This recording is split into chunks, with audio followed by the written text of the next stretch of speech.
אז ערב טוב, אז שלום לכולם, ערב טוב, נקווה לערב שקט ובטוח.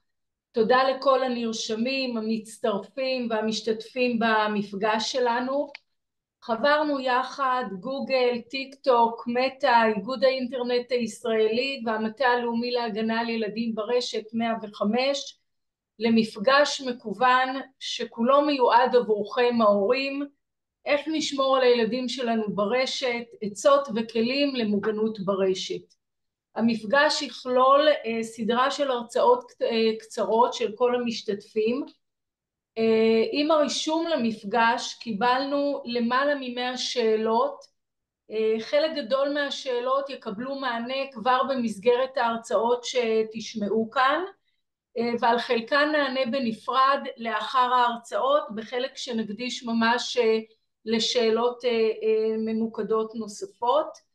אני רוצה כבר בהתחלה להודות לכל המשתתפים שלנו ולכל השותפים שלנו, ליהודה בן יעקב, מנהל מדיניות מטא ישראל, ללירון ריפמן, מנהלת מדיניות ציבורית וקשרי ממשל בטיק טוק, לליאת גלזר, מנהלת מדיניות ציבורית וקשרי ממשל בגוגל ישראל, ולהדר להב, רכזת מוגנות ומיומנות ברשת מאיגוד האינטרנט הישראלי.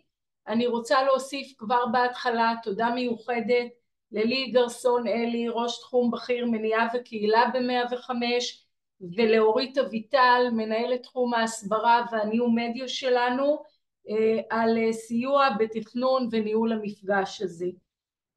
לכל מי שנרשם, השאיר כתובת מייל תקינה וקיבל זימון למפגש הזה. מחר, מחרתיים, אנחנו נוציא באופן מרוכז במייל אחד עבורכם לינקים לחומרים נוספים שתוכלו לקבל, רלוונטיים כמובן לתכני המפגש הזה, על מנת שתוכלו להרחיב את הידע ולקבל מידע נוסף בתחום. אני נאוה כהן אביגדור, ראשת האגף האזרחי במטה הלאומי להגנה על ילדים ברשת 105, ואני שמחה לפתוח את המפגש המשותף הזה. אם כן, עצות וכלים למוגנות ברשת. אנחנו המטה הלאומי להגנה על ילדים ברשת 105, זה מטה לאומי אזרחי משטרתי ייחודי בעולם. אנחנו משלבים פעילות של אכיפה, מניעה, ונותנים מעטפת טיפולית הוליסטית ייחודית בהובלה של המשרד לביטחון לאומי ומשטרת ישראל, להב 433, ובשותפות מלאה יושבים ביחד עם משרד החינוך, משרד הרווחה והביטחון החברתי, משרד הבריאות ומשרד המשפטים. דקה אחת של סרטון שייתן ממש על קצה המזלג על 105 ועל הפעילות שלנו. יש משפחות שהמילים האלו טלטלו את כל עולמן, ממש כמו רעידת אדמה.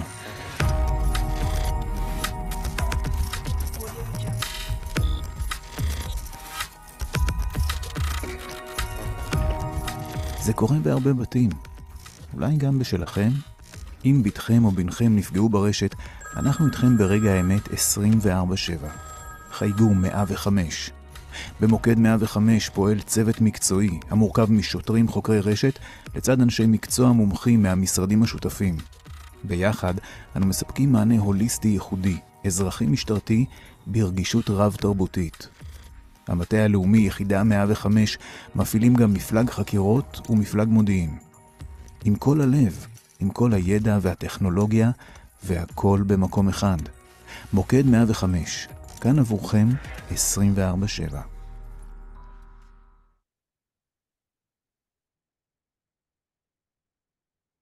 רק שנייה. אם כן, בנוסף למה ששמעתם, אני מחדדת את השורה התחתונה.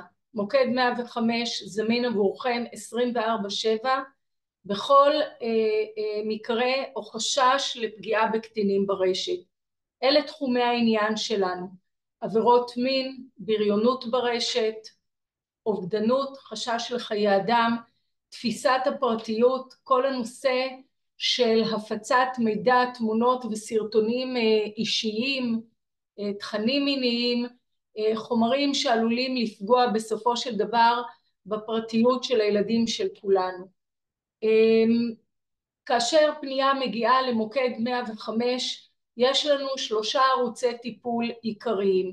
יש אירועי חירום שבהם נדרש איתור מיידי של הנפגע כי יש חשש לחייו, ועל פי פרוטוקול טיפול כמובן שלנו מאתרים את הילד או הילדה שיש חשש לחייהם, ולמעשה מצילים אותם, מגיעים אליהם, מוודאים שאין חשש לחייהם, ולאחר מכן ממשיך טיפול של דסק השותפויות האזרחי ב-105 במוקד, דסק שותפויות שיודע לתת מעטפת אזרחית והמשך טיפול ככל הנדרש בקהילה. יש לנו ציר של אירועים שהם עוברים את הרף הפלילי, אנחנו קוראים להם אירועים משולבים פליליים ואזרחיים, כאשר לכל אירוע פלילי יש גם את המעטפת של הטיפול האזרחי. כפי שציינתי, בתוך המוקד יושבים גם אזרחים מומחים מהמשרדים השותפים, בקו הראשון חוקרות וחוקרי רשת, שוטרים מיומנים ומומחים שמקבלים את הפנייה, מבינים את האירוע, ובהתאם לזה עוברים לשלבי הטיפול הנדרשים. דסק השותפויות האזרחי גם באירועים פליליים נותן את המעטפת, בין אם זה לנפגע, לעתים גם לפוגעים, כי גם הרבה מאוד מהפוגעים הם קטינים בעצמם, ולאחר מכן באירועים פליליים המשך טיפול של יחידה 105, העברת הטיפול ליחידה טריטוריאלית ככל הנדרש, יחד עם המעטפת האזרחית. ויש את האירועים האזרחיים שאינם עוברים את הרף הפלילי, הפגיעה שלהם קשה לא פחות, חרם, בריונות, השפלות, הצקות, הטרדות, כל אלה זוכים למענה ולטיפול של הדסק האזרחי, לטיפול במערכת החינוך, לטיפול של אנשי הרווחה בתוך הקהילה. כפי שאנחנו מציינים, הטיפול הוא הוליסטי, מקיף מכל הכיוונים והכיוונים האפשריים, כדי לעטוף את הנפגע, לתת לו את התמיכה, ולאחר מכן להמשיך ככל הנדרש את הטיפול בקהילה. הייחוד של 105, וזו הסיבה שמדובר באמת בגוף ייחודי בעולם, זה שאנחנו נותנים את המענה הלאומי לכל טווח הפגיעות בקטינים במרחב המקוון, ולאו דווקא פגיעות פליליות, וכפי שציינתי, בריונות, חרם וכדומה. ברבעון השני של 2024 טיפלנו בכ-2,000 אירועי פגיעה בקטינים ברשת, ומהקמת המוקד בפברואר 2018 ועד היום טיפלנו בלמעלה מ-56,000 אירועי פגיעה בקטינים ברשת. אני יכולה להגיד שבמסגרת של אירועי הפגיעה האלה, כשליש מהאירועים הם אירועים שהם פגיעות על רקע מיני. זאת אומרת, עבירות מין למיניהם מהוות כשליש מהאירועים שמטופלים במוקד. כ-25% מהאירועים הם אירועים אזרחיים שלא עוברים את הרף הפלילי, ובין 17 ל-20%, זה תלוי בפילוחים, אירועים שבהם יש חשש לחיי אדם, אירועי חירום. מתוך הנתונים שלנו אנחנו גם יודעים להגיד שכ-70% מהפוגעים בקטינים הם קטינים בעצמם. זאת אומרת, על פי הנתונים של הפניות למוקד 105, כ-70% מהפוגעים בקטינים הם בעצמם קטינים. הגילים של הנפגעים 13, מרב הנפגעים הם בגילי 13 עד 15, מרב הפוגעים הקטינים בגילי 13 עד 16, 17, זה אומר שבטווח הגילים הזה, 13 עד 15, 16, יש לנו הרבה מאוד אירועים אלימים ופוגעניים בין קטינים לבין קטינים. עכשיו אני רוצה לעבור לנורות אזהרה, נורות אדומות, סימנים שיכולים לעורר חשד בקרב ההורים, הצוותים המקצועיים לפגיעה ברשת. כאשר אנו מזהים בילדים שלנו שינויים בהתנהגות, ולא משנה מה השינוי, אם זה הרגלי אכילה, שינה, עצבנות, אי שקט, הסתגרות, כל שינוי מההתנהגות הרגילה הוא נורה אדומה. הסתרת הנייד או המסך, כשהשימוש ברשת הופך לתלות או להתמכרות, כשיש הימנעות ממפגשים משפחתיים או חברתיים, עימותים, מאבקים עם הילדים, ירידה בתפקוד הלימודי, זה לא אומר שבהכרח יש פגיעה בקטינים ברשת, אבל זה אומר שאנחנו צריכים לשים לב ולבדוק את העניין. איך אנחנו יכולים להימנע ממצבי פגיעה וסיכון? ראשית, חשיפה לתכנים, להקפיד על גיל השימוש המינימלי שהוא ברוב האפליקציות 13. לא לאפשר לילדים מתחת לגיל הזה להיות באפליקציות שעל פי הצהרתן ועל פי המדיניות שלהן זה הגיל המינימלי. כמובן שאם יש פגיעה, קודם כל לדווח באופן ישיר לאפליקציה עצמה, ולנו יש ב-105 באתר שלנו 105 gov.il מדריך לדיווח ישיר לאפליקציות. לכל אפליקציה המדריך הוא בעברית, ברור ונהיר, וכדאי ללמוד אותו ולהשתמש בו ככל שנדרש. תמונות וסרטונים קשים שמופצים ברשתות החברתיות, בטח בימים האלו, כמובן להנחות את הילדים לא לצפות, למחוק אם הם קיבלו איזשהו לינק או איזשהו סרטון שהם לא מכירים, לא יודעים, לא מבינים מה יש שם, לא לשתף, לא להעביר הלאה. בנושא של חדשות כזב, פייק ניוז, שוב, להנחות את הילדים וללמד אותם ולדבר איתם ולהסביר להם, לא לפתוח קישורים שהם מקבלים מגורמים שהם לא מכירים, לא לשתף קישורים כאלה ממקורות לא רשמיים, אם הם לא יודעים ממי זה הגיע, אם הם לא בטוחים שזה הגיע ממקור מוסמך וממישהו שהם סומכים עליו, לא לפתוח ובטח לא לשתף. לא לאשר קבלת בקשות והודעות צירוף לקבוצות, לשמור על הפרופיל כפרופיל פרטי, לא להפוך את הפרופיל לפרופיל ציבורי, וכמובן יש את כל מצבי הסיכון והפגיעה כתוצאה מסחיטה על רקע מיני, לא להעלות לרשת סרטונים שיש בהם אלמנט חושפני, מיני, כי מה שעולה לרשת בסופו של דבר נשאר ברשת, ומאוד קשה להתמודד עם ההסרה של הדברים ועם מניעת הפגיעה העתידית.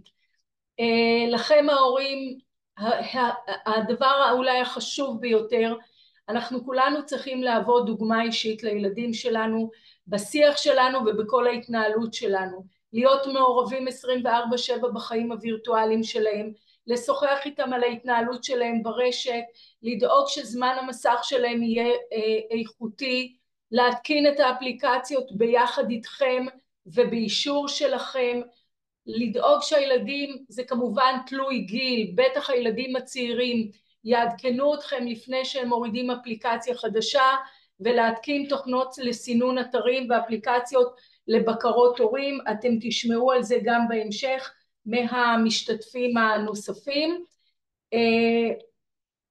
איך אנחנו יכולים לסייע לילדים שנפגעו ברשת? קודם כל, כפי שאמרנו, להכיר את המרחבים המקוונים שהם נמצאים בהם, ככל שיש פגיעה, לנהל איתם שיחה רגועה, ללא ביקורת, ללא שיפוטיות, לשדר להם שאתם איתם תמיד, שאתם תמיד שם בשבילם, גם אם הם טעו בשיקול הדעת.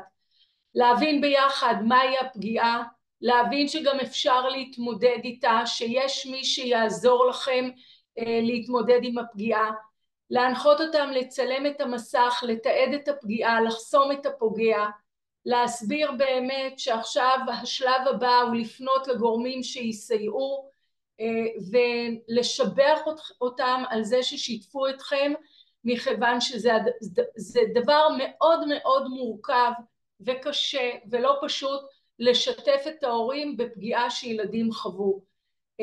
אז אנחנו תמיד שם עבורכם 24/7, מוקד 105, בכל מקרה של פגיעה ברשת כפי שאמרתי. ולסיום אני רק אגיד, יש לנו קורס הורים להגנה על ילדים ברשת בשיתוף מערך הדיגיטל הלאומי, פלטפורמה של קמפוס IL, כל אחד יכול להיכנס ולעבור את הקורס הזה בחינם וללא תשלום. יש לנו את פרויקט אבירי הרשת של מתנדבים של המשרד לביטחון לאומי שעברו הכשרה יהודית ומנטרים באופן יזום את הרשת ונותנים מענה תומך ומסייע לכל הפגיעות והשיתופים של תכנים מאוד קשים וחרדות ומצוקות שבני נוער משתפים ברשת. ככל שהאירוע פלילי או אירוע חירום עובר לטיפול במוקד 105, יש לנו את מרכז טוב, טיפול אונליין. מי שפונה ל-105 ובתום הטיפול אנחנו מזהים שהנפגע עדיין במצוקה וזקוק לתמיכה, הנפגע, המשפחה, ההורים, לעתים כמובן גם הפוגעים שהם קטינים בעצמם, אנחנו מאפשרים דרך עמותת אלם, זה פרויקט בתמיכה של קרנות הביטוח הלאומי, 6 מפגשים ללא עלות לילדים, להורים, לתמיכה, כדי להתחזק ולעבור את הפגיעה בצורה טובה יותר. שוב, גם העניין הזה ללא עלות. ואני מסיימת בדקה של סרטון הסברה שלנו לכל הנושא של הפצת תמונות וסרטונים מיניים. אני מקשיבה לך. בהתחלה אמרתי לא, אבל הוא המשיך לבקש. שמחתי עליו. היא שלחה את זה. בעיה שלה. אני רק שיתפתי. לא צילמתי. מצטער על היום שקנינו לטלפון. בסך הכל תמונה אחת. כל העולם ראה את זה. אי אפשר למחוק את זה מהרשת? 1,000 אנשים העבירו, מה נפלתם עליי? אני שואלת את השאלות. עוזבת בית ספר, עוברת דירה, לא יודעת, אני לא יודעת. עבירה פלילית. הוא לא הבין שהוא הורס לה את החיים? מה אני עושה עכשיו? מה?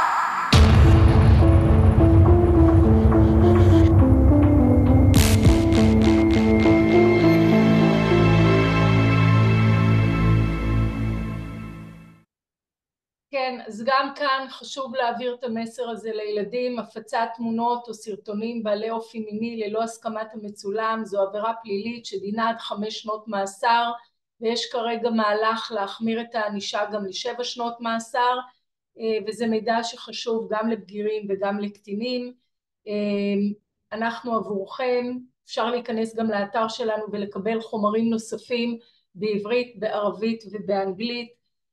תודה רבה, ואנחנו נעביר את הבמה ליהודה בן יעקב, מנהל מדיניות מטא בישראל, להעביר את ההרצאה שלו. יהודה, בבקשה, ותודה. ערב טוב, תודה רבה. מצטרף לאיחולים שזה ערב שקט. אני מתנצל מראש על הקול שלי, אני קצת חולה, אבל אני מקווה ששומעים אותי טוב והכל בסדר. אז כמו שנאווה אמרה, שמי יהודה, אני מנהל מדיניות של מטא בישראל, ואבא של אלה, בת 4.5. וזאת הזדמנות מהממת בעיניי לבוא ולדבר כאן איתכם ולהציג בפני ההורים, יחד עם השותפים, מ-105, משאר החברות, מאיגוד האינטרנט, מהמטה הלאומי להגנה על ילדים ברשת, וזאת גם הזדמנות להגיד תודה על העבודה המשותפת על הנושא החשוב הזה לאורך השנים. אני אתחיל באיזושהי הצגה קטנה, כי אני לא בטוח שכולם מכירים מה זה מטא, ובאיזה אפליקציות שייכות למטא. אז מטא זה בעצם פייסבוק לשעבר. לפני 3 שנים פייסבוק שינתה את השם לשם מטא, מכיוון שזה היה כבר מזמן לא רק פייסבוק. חברת אינטרנט אמריקאית, יש בה בעצם מפתחת תוכנה וחומרה, וכוללת את האפליקציות פייסבוק, מסנג'ר, אינסטגרם, וואטסאפ ועוד. אז אנחנו בעצם מדברים על יריעה מאוד רחבה, ובגלל שהמפגש הזה הוא מוקדש לצעירים, ובגלל הזמן הקצר יחסית שמוקדש לי, אז אני אשמח להתמקד באינסטגרם, וכמובן במסגרת השאלות שיעלו אנחנו נרחיב את היריעה לעוד דברים.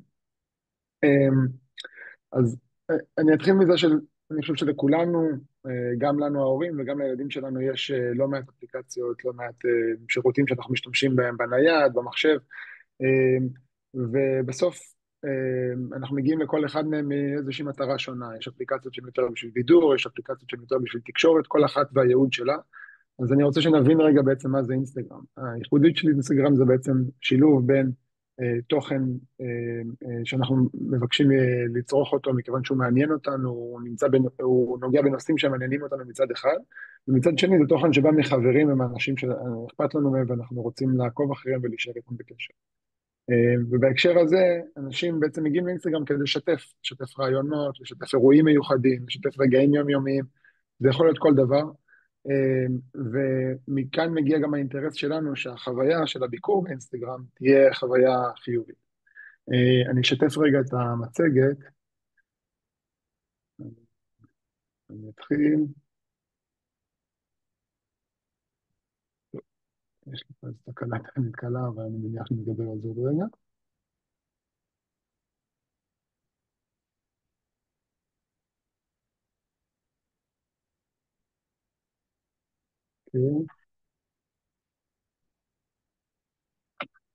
אנחנו עם המצגת, נכון? זה לי סימן? יופי. אז כן, אז אנחנו מגיעים לאינסטגרם בעצם כדי לשתף את אותם דברים שאנחנו רוצים לשתף, ולכן למטה יש אינטרס ברור שאינסטגרם תהיה מקום בטוח, ומכאן גם ההשקעה בעשור האחרון באין ספור, באמת המון המון כלים, פתרונות, פיצ'רים, שמאפשרים לנו לשלוט בחוויה שלנו טוב יותר, ובשנים האחרונות התגברה ההשקעה גם בפתרונות שמאפשרים להורים לייצר בקרה מאוזנת ואפקטיבית על החוויה של הילדים שלהם באינסטגרם. רק היום בעצם מטא הכריזה על השקה של כלי חדש שנקרא חשבונות צעירים.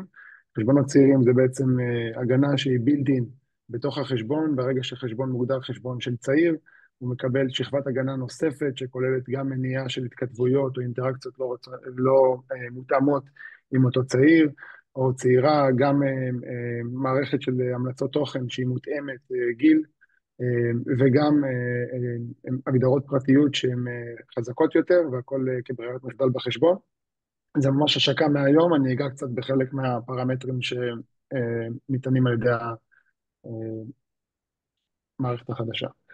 אז אני אתחיל מבקרת הורים, כי אני חושב שחלק מהעניין פה, והסיבה שאנחנו פה מציגים מול הורים, זה בגלל שאנחנו מאמינים שמעורבות הורית ואיזושהי בקרה הורית מאוזנת, זה בעצם מפתח עבור צעירים לכניסה נכונה יותר, הדרגתית יותר ובטוחה יותר לתוך עולם הרשתות, כמו שאנחנו בעצם מלווים את הילדים שלנו ואת הצעירים באירועים משמעותיים בחיים שלהם לאורך השנים, אז גם כאן הכניסה לרשת צריכה להיות מודעת ומבוקרת.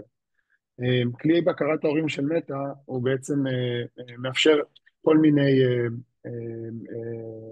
אפשרויות להורים לייצר בקרה אפקטיבית מצד אחד, מצד שני הוא מגיע עם תפיסה שרואה בילד ובהורה כשותפים לדרך בנושא הזה. זה לא כלי אכיפה, זאת אומרת זה לא משהו שהורה יכול להשבית חשבון דרכו או למנוע דברים מסוימים, אלא הוא מצריך שיתוף פעולה בין הילד להורה, ובמובן הזה הוא גם מעודד שיח בין הילד להורה על מה בעצם קורה שם, מה אתה עושה באינסטגרם, מה מעניין אותך, אחרי מי אתה עוקב, הדברים האלה, אז הם גם מייצרים שיח וגם מאפשרים להורה גישה ובקרה. אני אגע קצת במה שנכלל בתוך זה. אפשר לראות כאן כמה דוגמאות. אני התחלתי ואמרתי שזה מעודד בעצם שיח ומעורבות הורית, אבל בואו נדבר על שני הפרמטרים שבהם זה בהחלט משמעותי. האחד זה שזה מאפשר בקרה על אינטראקציה. אז אני כהורה יכול לדעת גם אחרי מי הילד שלי או הילדה עוקבים, וגם מי עוקב אחריהם. אנחנו מוסיפים עוד אינדיקציות להורים כדי שהם יוכלו להבין את עומק הקשרים של הילדים שלהם. היום אנחנו כבר מציגים בתוך כלי בקרת ההורים את העוקבים המשותפים שיש לאותם חשבונות, כדי שבעצם אני כהורה אגיד, אוקיי, זה כנראה ילד מהכיתה, זה כנראה מישהו שהוא מכיר מפה או משם, יש לי יותר אינדיקציה במי מדובר. אנחנו גם מציגים מידע לחשבונות החסומים, כדי שלהורים תהיה אפשרות להגיד, אוקיי, ילד הזה נחסם, הוא חסם את החשבון הזה, כנראה שהייתה שם אינטראקציה לא טובה, לייצר שיח סביב הדבר הזה. ובנוסף אנחנו גם מציגים מידע על הגדרות הפרטיות של החשבון, אם אותו צעיר שהחשבון שלו מוגדר מלכתחילה כפרטי, עובר לחשבון ציבורי, ההורה יקבל איזושהי התראה ובעצם ידע לייצר שיח על הסכנות שיש בהקשר הזה ומה הם יכולות לייצר. בנוסף לזה אנחנו בעצם מאפשרים כאן איזושהי בקרה על חוויית השימוש עצמה. מעבר לאינטראקציות בין הילד לבין אנשים נוספים באינסטגרם, אנחנו מדברים גם על היכולת להבין מהי העדפות התוכן של הילד, דרך המערכת שליטה בהמלצות התוכן שיש בחשבון, אז אפשר להגדיר חשיפה לתוכן בעצם רך יותר, מותאם יותר, לבין עלייה הדרגתית בחשיפה לתוכן שנחשב מורכב יותר, כמו נניח תמונות גרפיות וכדומה. בנוסף, יש גם את האפשרות לנהל את הזמן, להורה יש אפשרות לקבוע בעצם את שעות השימוש באינסטגרם, דרך מערכת בקרת ההורים, וגם לקבוע מכסת זמן יומית לשימוש באינסטגרם.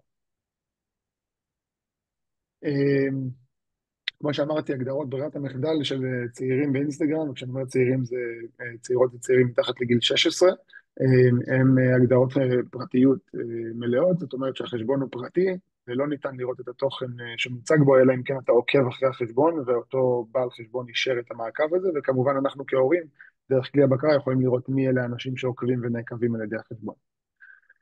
חשוב להגיד שזה לא, אנחנו לא רק אומרים, אוקיי, הורים, לכו דברו עם הילדים שלכם ותגידו להם להוסיף אתכם בכלי בקרת ההורים, אנחנו גם מציעים את זה לצעירים באותם רגעים משמעותיים. למשל, כאשר צעיר חוסם חשבון אחר, אנחנו מקפיצים לו את ההודעה הזאת, שאומרת, אולי אתה צריך עוד קצת סיוע, עוד קצת עזרה, אנחנו רואים שחסמת פה חשבון, אולי תחבר את ההורה שלך לתמונה.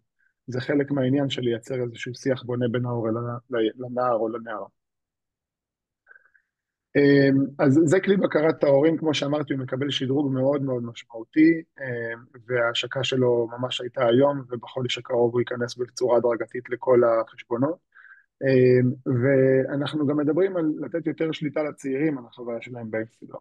אז אם אנחנו מסתכלים על כלים נפוצים, שאולי אנחנו מכירים ונראים לנו אינטואיטיביים, אבל הם מייצרים בעצם את היכולת לשלוט במי אני מדבר ומה האינטראקציות שאני מייצר בתוך האפליקציה, אז חסימה, נראה לי שכולנו מבינים מה זה, אבל אני אתעכב על זה רגע, זה יכול בעצם למנוע ממישהו לייצר עם חי אינטראקציה, אבל באופן שהוא יודע את זה. הוא חסום, והוא יודע שהוא חסום, והוא לא יכול לכתוב לך. אז אחרי מחקר והבנה שחסימה יכולה להיות מורכבת ברמה האישית, וברמת הקשרים החברתיים של צעירים, נוספה אפשרות לייצר הגבלה. הגבלה היא בעצם חסימה רכה, אנחנו לא אומרים לאותו חשבון שאנחנו חוסמים אותו, ואנחנו בעצם מונעים ממנו להגיב על תמונות שלנו, או לשלוח לנו הודעות, ובצורה הזאת אנחנו בעצם מייצרים הגבלת אינטראקציה, אבל לא חסימה אגרסיבית, שיכולה לייצר מצבים מורכבים, נגיד בתוך כיתה או בית ספר וכדומה. האפשרות השנייה, האחרונה שאני אגע בה זה גבולות, זה בעצם אפשרות להדליק באופן זמני, חסימה של אינטראקציות, למשל אחרי איזשהו אירוע חברתי מורכב בבית הספר או במסגרת אחרת, אז יכול להיות מצב שבו אנשים ייצרו אינטראקציה עודפת, ישלחו המון הודעות, יטרידו בצורה מסוימת, גם כאן יש אפשרות בעצם לכבות קצת מצד אחד, ומצד שני לא לנתק אותנו מאותן אינטראקציות חיוביות שאנחנו רוצים שיהיו לנו, ולכן האפשרות של לימיץ בעצם שהתחילה מיוצרי תוכן עם המון עוקבים, בגלל הצורך למנוע איזושהי התארגנות, הפכה להיות זמינה בעצם לכל החשבונות. יש עוד המון כלים, אבל אני קצת מוגבל בזמן, ואני כן רוצה לצאת עם קצת מסרים גם טיפה יותר כלליים, או איזה שהם אמירות יותר כלליות. אני חושב שמה שראינו כאן לאורך כל הכלים שאני הצגתי, זה את המפתח. המפתח הוא מעורבות הורית והבנה הורית של הסיטואציה, ובמובן הזה אנחנו באמת יודעים שהכניסה לרשת היא אירוע מתגלגל. אנחנו כל הזמן בעצם לומדים, משתפרים, מקבלים פידבק, הדורות משתנים, הצורה שבה צעירים משתמשים באפליקציות שונות, כן, היא משתנה מאוד, ולכן אנחנו גם חייבים להיות דינמיים ולייצר פתרונות, כמו זה שהשקנו היום וכמו פתרונות אחרים.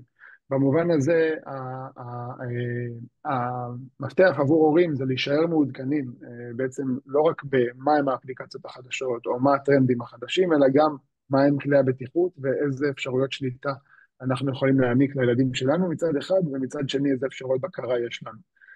בהקשר הזה יש פה גם את ה-QR קוד הזה שאפשר לסרוק, כדי להגיע למרכז המשפחה של מטא, ששם יש גם גישה להגדרה של כל כלי הבקרה ההורית, מצד אחד, ומצד שני עוד מידע על איך לייצר את השיח הזה עם הצעירים שלנו ברגע שהם מתחברים בפעם הראשונה לרשת. זה קצה הקרחון, אני יודע שיש המון שאלות ויש עוד המון אפליקציות לדבר עליהן, אבל יש עוד גם המון דוברים אחריי. אז אני רוצה שוב להגיד תודה בעצם לאיגוד האינטרנט, שגם מפעיל את אחד מהקווים, קווי הסיוע המשמעותיים ביותר בתחום הזה של הגנה על צעירים. רוצה להגיד תודה למטה הלאומי להגנה על ילדים ברשת, שמפעיל בעצם את המענה הממשלתי בצורה שבאמת ייחודית לאיך שהדברים האלה נראים בעולם, ואני בעצם בקשר עם כל הקולגות שלי בעולם ורואה עד כמה המודל הזה הוא ייחודי, ואני אשמח להתייחס גם לשאלות שעלו בטפסי רישום בהמשך. אז אני מעביר את המקל בחזרה לך, נאוה, ותודה רבה. יהודה, תודה רבה על הדברים, על המידע החשוב הזה, על דברים שממש השקתם עכשיו, היום, דברים חשובים, ותודה. ונעבור ללירון ריפמן, מנהלת מדיניות ציבורית וקשרי ממשל בטיקטוק ישראל. לימור, המסך שלך.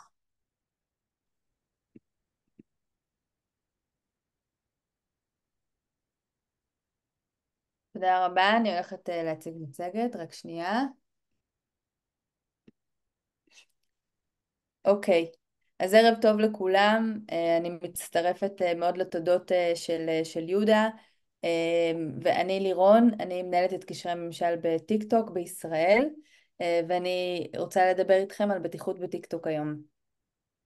לפני שאנחנו צוללים, אני כן רוצה שניגע רגע במה זה טיקטוק, ונדבר רגע על החוויה של טיקטוק, כי כדי להבין את כלי הבטיחות של טיקטוק, צריך קודם כל להבין מהי החוויה הזאת של טיקטוק. וכדי להבין את החוויה של טיקטוק, אין דבר יותר טוב מאשר לראות סרטון טיקטוק. אני הולכת להראות לכם סרטון קצרצר של שחר, הוא אחד מהיוצרי תוכן המובילים בארץ, וגם עובד אצלנו, ורק תראו קצת מה החוויה הזאת כשאתם נמצאים בתוך המסע. I'm sorry, המזוודה שלך חורגת בפאונד אחד, את תצטרכי לשלם אקסטרה $200. אומייגאד, really? טוב, מה אפשר לעשות? בסדר. המזוודה שלך חורגת, זה יוצא תוספת של $75. ממש לא, שומעת? אין מצב שאני משלמת את זה. נו, תוותרי לנו, כולה קילו. ממש לא. יואו, איזה קשה. טוב, שירן, רגע, אני מעבירה לך את הנעליים. מה, אבל אז אני אחרוג. אין מצב שאת 20 קילו, מה את מתחרפנת? Well, here we are. I can't believe that my little... אני אעצור פה, אבל זאת החוויה שנכנסים לטיקטוק. טיקטוק זאת אפליקציית בידור שהמובילה בעולם של סרטונים קצרים, וכדי לתאר קצת את החוויה הזאת למי שעדיין אין לו טיקטוק, אז אני רוצה לספר לכם שזה בעצם קצת כמו לזפזפ בערוצי טלוויזיה, כמו שאנחנו היינו עושים בצעירותנו, ולזפזפ בין ערוצים שונים. פה במקרה של טיקטוק זה בעצם בין סרטונים שונים, כשאתה נעצר על הסרטון, על הסרטון שהוא בעצם הכי מעניין אותך, שהוא התוכן שמעניין אותך. מה זה אומר שהתוכן מעניין אותך? אז בדיוק כמו שאנחנו היינו עוצרים על ערוץ מסוים בטלוויזיה, אז זה תוכן שנותן לך איזשהו ערך. זה יכול להיות ערך של משהו שמצחיק אותי, משהו שמלמד אותי משהו חדש, משהו שנותן לי איזושהי השראה, או משהו שמרגש אותי, ואלה התכנים שאני בוחר להתעכב עליהם בטיקטוק. אז בעצם מה ששולט על החוויה שלי בטיקטוק זה בעצם התוכן. לא, להבדיל מפלטפורמות אחרות, זה לא סיפור של הקשר, הרשת החברתית שיש לי, לא אחרי מי אני עוקב או אחרי מה אני עוקב, אלא בעצם מה התוכן שמעניין אותי. כשאנחנו פותחים את אפליקציית הטיקטוק, אז אנחנו פותחים אותו ישר במסך שנקרא מסך for you, וכל מה שאנחנו רואים זה סרטון קצר, ואנחנו יכולים לזפזפ בין הסרטונים כשאנחנו עוצרים על התוכן שמעניין אותנו. החוויה שוב היא קצת כמו לראות עכשיו נטפליקס או משהו בסגנון הזה, והאפליקציה הזאת בעצם לומדת גם עם השימוש שלי, לומדת מה מעניין אותי, ואז אני מקבלת יותר ויותר סרטונים בעולמות התוכן שמעניינים אותי, וזה ככה מה שגורם ליותר עניין בתוך האפליקציה, כשמדי פעם האפליקציה גם דואגת לתת לי סרטון מתחום תוכן שהוא דומה, לא בדיוק מה שאני אוהבת, אבל משהו חדש, ולכן אנחנו רואים באפליקציה הזאת גם פשוט אפליקציה שעושה לך גם גילוי, כלומר גם עניין על דברים שמעניינים אותך, וגם כל הזמן מגלה לך דברים חדשים מערוצי תוכן שונים. ואתם שואלים איזה סוג של תוכן? אז בטיקטוק אפשר היום למצוא פשוט את כל סוגי התוכן, את כל סוגי הנישות, החל מאיך בונים אוהלים בשלג ומאכלים אתיופיים וטיפים לניקיון הבית, והווריאציה של התוכן היא באמת אינסופית ואפשר למצוא שם הכל. אבל זה מה שבני נוער גם עושים בטיקטוק, הם צופים וצורכים תוכן בסרטוני וידאו שמעניינים אותם. אני כן רוצה לשתף אתכם ההורים שיש גם המון מורים בארץ שעושים שימוש מעולה בטיקטוק, ואפשר גם ללמוד הרבה תכנים חדשים בטיקטוק, תכנים מאוד רלוונטיים. יש לנו פה את שרון בנימין שהוא מורה לתנ"ך, תן לו חצי דקה. אז אהרון ברק נבחר להיות השופט הישראלי בהאג וכל הרשת גועשת. וזה מזכיר לי קצת את הסיפור של אחאב בספר מלכים. לאורך התנ"ך הכותב המקראי מציג אותו בצורה הכי מבזה שיש. מלך שאשתו נוכריה מוציאה להורג נביאים שמקדם תרבות. אני אעצור פה מפאת הזמן, אבל אם יש לכם טיקטוק תחפשו אותו כי הוא מעולה. ושרון בנימין, אתם אומרים מורה לתנ"ך, טיקטוק, תשימו לב כמה צפיות, הוא מגיע למאות אלפי צפיות על הסרטונים שלו, וזה דרך מדהימה ללמד מורים. יש עוד הרבה מורים כמו, ללמד תלמידים היום, ויש עוד הרבה מורים כמו שרון בנימין בתוך הטיקטוק. אני מספרת לכם את כל חוויית הטיקטוק, אבל בעצם החוויה הזאת לא שווה שום דבר אם היא לא חוויה שהיא חוויה בטוחה. ואנחנו מבינים בטיקטוק שאחת המטרות העליונות שלנו, אם לא העליונה, היא בעצם לוודא שהחוויה הזאת בטיקטוק היא חוויה בטוחה. אני מראה לכם תמונה פה של אריאל, שזאת הבת של בן דוד שלי, ואני מראה לכם אותה, שאריאל היא נערה סופר חכמה, שכתבה להורים שלה מכתב על למה מגיע לטיקטוק, למה היא כל כך רוצה טיקטוק, ומבקשת מהם שיאפשרו לה לפתוח טיקטוק. ההורים של אריאל מודאגים, האמת שאריאל לא יכולה עדיין לפתוח טיקטוק, אני אגע בזה מתחת לגיל 13, ומתחת לגיל 13 אסור בעצם להחזיק חשבון טיקטוק, אבל אני מראה לכם את המכתב הזה כדי להראות לכם דרך המכתב, תסתכלו על סעיפים 2-3, שבעצם הדור של הצעירים, מחקרים מראים שהוא מבין טוב מאוד את בעיות הפרטיות של האינטרנט ואיך להגן על עצמם באינטרנט. צריך לעזור להם, צריך להסביר להם יותר, אבל יש גם איזשהו פער קיים שאנחנו רואים אותו בין הפער של המחנכים ושל ההורים בהיכרות הזאת עם הכלים של איך בכלל לצעוד בדרך מוגנת באינטרנט ובמרחב וברשת. ואת הפער הזה בעצם המפגש הנהדר הזה מגיע לסגור, ואני עכשיו ארוץ איתכם בעצם על הדברים החשובים לדעת לגבי בטיחות בטיקטוק, אבל אני אומרת, אני באמת מאמינה, כמו שאנחנו לא נותנים לילד לחצות את הכביש לבד או לנהוג לבד הסטרכים, ואנחנו ממש מלווים אותם בדרכים הראשוניות, הסיפור הזה של מעורבות הורים וההיכרות הזאת עם כלי הבטיחות שנמצאים באפליקציות, היא היכרות סופר חשובה, הדרך צריכה לעשות ביחד, בעיקר בשלבים הראשונים. אז אסטרטגיית הבטיחות של טיקטוק היא בעצם מורכבת משלוש, ממדיניות, משתופי פעולה וחינוך ומטכנולוגיה. אני אדבר בעיקר על טכנולוגיה היום, ואתן את הכלים הטכנולוגיים שקיימים באפליקציה. אבל אנחנו נתחיל כן בלגעת במדיניות, ומה הכלים האלה בעצם באים להגן. אז בטיקטוק חשוב מאוד שתכירו, יש הנחיות קהילה, אפשר למצוא אותם בגוגל בעברית, תעשו טיקטוק הנחיות הקהילה, ותגיעו להנחיות הקהילה של טיקטוק. זה בעצם סט הכלים שקובעים מה אסור לפרסם בטיקטוק, מה אסור שיהיה, ומה שאתם רואים פה על השקף הזה זה פשוט הכותרות של כל סוגי התכנים שאסור בעצם שיעלו בטיקטוק, והכותרות האלה מפורטות הרבה יותר למדיניות ולכללים בכללי הקהילה. כל מי שנכנס לאפליקציה הזאת, מוריד אותה, בעצם מסכים לעמוד בהנחיות הקהילה ובכללי הקהילה, וזה לא שאתה יכול להעלות כל תוכן שהוא לטיקטוק, יש כללים מאוד מוגדרים של מה כן ומה לא. דבר נוסף שחשוב מאוד להכיר, וזאת בעיה שאנחנו רואים, בעיה חריפה שקיימת בעולם וגם בישראל, זה סיפור הזה של הגבלת גיל. אז טיקטוק, הגיל המינימלי לפתיחת חשבון בטיקטוק זה גיל 13, ולא יום אחד פחות. עכשיו אנחנו יודעים שקל היום לעקוף את המכשול הזה של הגיל של 13, ושמרבית המשתמשים אומרים את הגיל האמיתי שלהם, אבל אנחנו יודעים שגם הרבה מכניסים גיל שהוא לא אמיתי, ואז בעצם תאריך לידה שקרי, וככה נכנסים בעצם ופותחים את הטיקטוק שלהם. אז אנחנו לא עוצרים רק בלהגיד 13, אנחנו גם בעצם עוקבים אחרי הפעילות לפעמים של ילדים, ואם יש מספיק אינדיקציות בצורה מספיק ברורה שהמשתמש הוא מתחת לגיל 13, החשבון שלו ייחסם. הנתון שאתם רואים פה זה מספר החסימות ברבעון אחד, זה של סוף שנה שעברה, סוף 23, אבל זה פחות או יותר מספר החשבונות, כמעט 21 מיליון סביב העולם. סיבת החסימה על חשבונות של צעירים מדי, זה אחת סיבות החסימה המובילות לסגירה של חשבונות טיק טוק. אז בבקשה תקפידו, הילדים לא צריכים להיות בטיק טוק אם הם מתחת לגיל 13, זאת החוויה שמותאמת לגיל 13 ומעלה.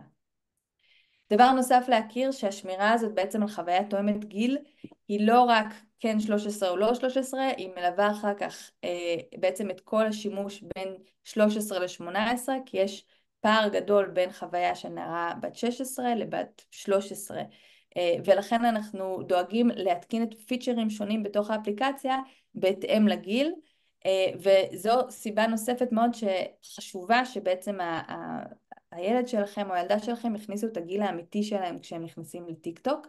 אז אני אתן פה את הדוגמאות שיש. בעצם עד גיל 18 זמן המסך בטיק טוק מוגבל ל-60 דקות יומי, זה אומר שבסוף ה-60 דקות הילד יקבל התראה, הנער או הנער יקבלו התראה שבזה בעצם נסתיים הזמן שלו בטיק טוק, והוא יצטרך לעשות איזה שלב נוסף כדי להישאר, וההורים יכולים גם להגביל את זה, אנחנו נראה לכם את זה. עלייה לשידור לייב בטיק טוק לא מותר מתחת לגיל 18, חשבון מוגדר באופן כפרטי בדיפולט עד גיל 16, אני אראה לכם את זה, איך עושים את זה גם אחר כך. חשבון פרטי אומר שרק מי שעוקב אחריי ואני השארתי יכול לראות את התוכן שלי ואת הסרטונים שלי, וגם שימוש נוסף בתוכן שבני הנוער מעלים, שזה נקרא פיצ'ר של סטיץ' או של דואט, זה בעצם לקחת את הסרטון ולעשות עליו שימוש נוסף. השימוש הזה בתוכן של מי שמעלה את זה מותר רק אחרי גיל 18 ולא לפני כן. ולכן שוב חשוב מאוד לתת את הגיל האמיתי כשנכנסים לפלטפורמה. נעבור לכלים הטכנולוגיים שקיימים בתוך האפליקציה. אז קודם כל חשוב רגע להסביר מה קורה בעצם, איך אנחנו בעצם שומרים על הנחיות הקהילה, על זה שהתכנים שעולים לתוך הפלטפורמה הם תכנים שמותרים על פי הנחיות הקהילה. אז כל סרטון שעולה לטיק טוק לפני שהוא מופיע באפליקציה, בפיד של ה-For You, בעצם עובר את המסננת של טיק טוק, שמורכבת גם מאלגוריתם, וגם עם מסנני תוכן. עכשיו האלגוריתם הזה בעצם לוקח את כל התכנים שמגיעים, ממש את כולם, ובמידה והוא מזהה דברים כמו סרטונים עם אלימות, או מין, או דם, או עירום, או כל אינדיקציה כזאת, הוא בעצם, אם האינדיקציה מספיק חזקה, חוסם אותו לגמרי מלעלות לטיק טוק באופן אוטומטי, ואם יש איזשהו ספק לגבי הסרטון, אז הוא מעלה את זה לבודקי תוכן, סוקרי תוכן שעוברים בעצם לתוכן. לדוגמה דם יכול להיות תחפושת עכשיו מפורים, וזה יכול להיות גם אינדיקציה לסרטון אלים, ולכן לפעמים אנחנו צריכים את העין האנושית שתסתכל על זה. אז יש לנו גם אלגוריתם וגם בודקי תוכן, כל סרטון טיק טוק צריך לעבור דרך המסננת הזאת לפני שהוא עולה. אני אגיד, זה מלאכת, אנחנו מדברים על מיליוני סרטונים שעולים כל יום, ואנחנו עושים את זה ב-62 שפות ומעל 40,000 אנשי מקצוע שעוסקים את זה בכל העולם, גם כמובן בעברית, באנגלית, בערבית, ברוסית, בכל השפות המדוברות בארץ. אז נדבר רגע על איך עובדים עם הגדרות הפרטיות. יש לנו חשבון פרטי, בואו תראו איך אנחנו מגדירים את זה. אנחנו יכולים להיכנס לתוך הגדרות הפרטיות ובעצם לקבוע שהחשבון יהיה פרטי. אני מזכירה, זה אומר שרק העוקבים שהשארתי יכולים בעצם להיכנס.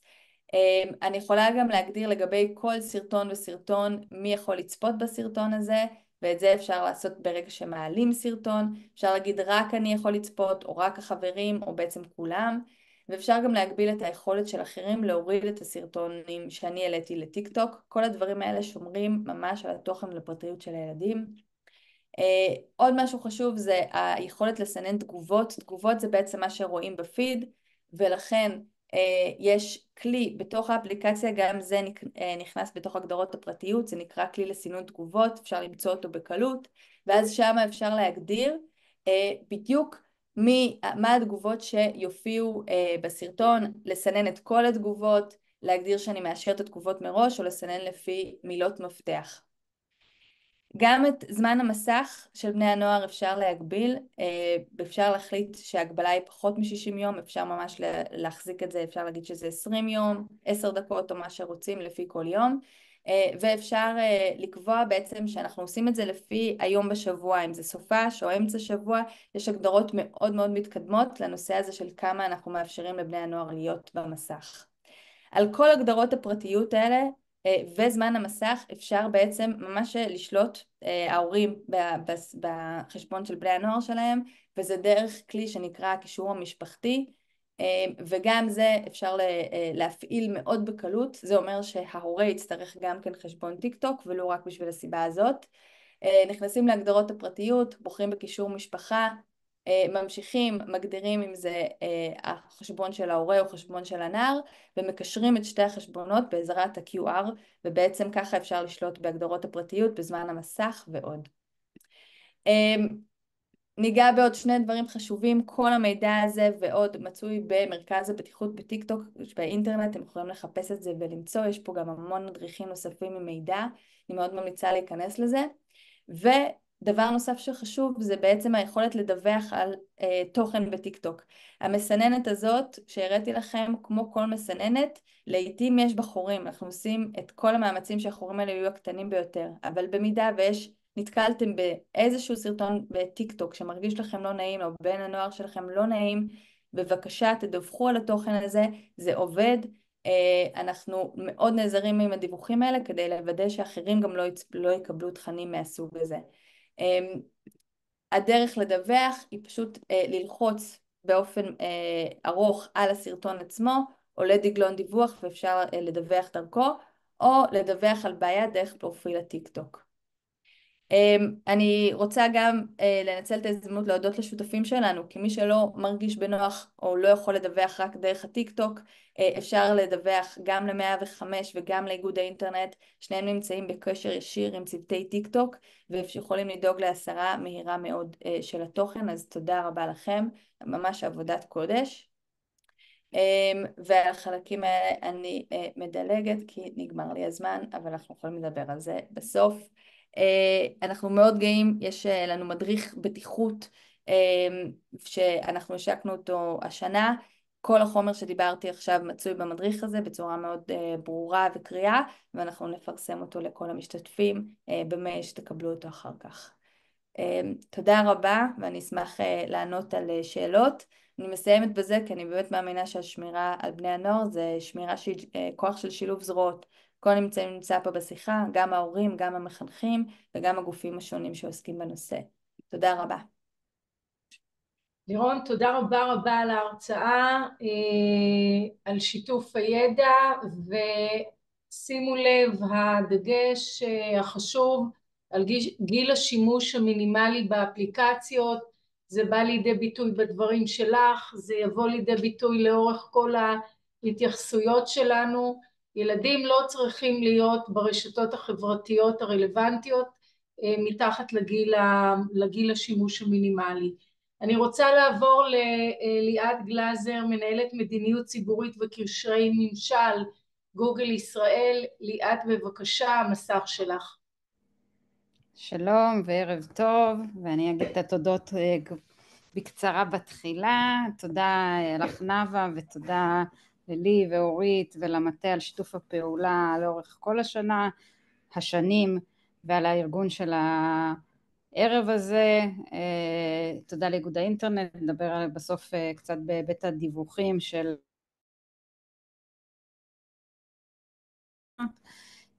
אני אשתף רגע, אנסה לשתף את המצגת שלי ואחר כך אענה בסוף גם על כמה מהשאלות. אתם רואים את זה, נכון? כן. יופי.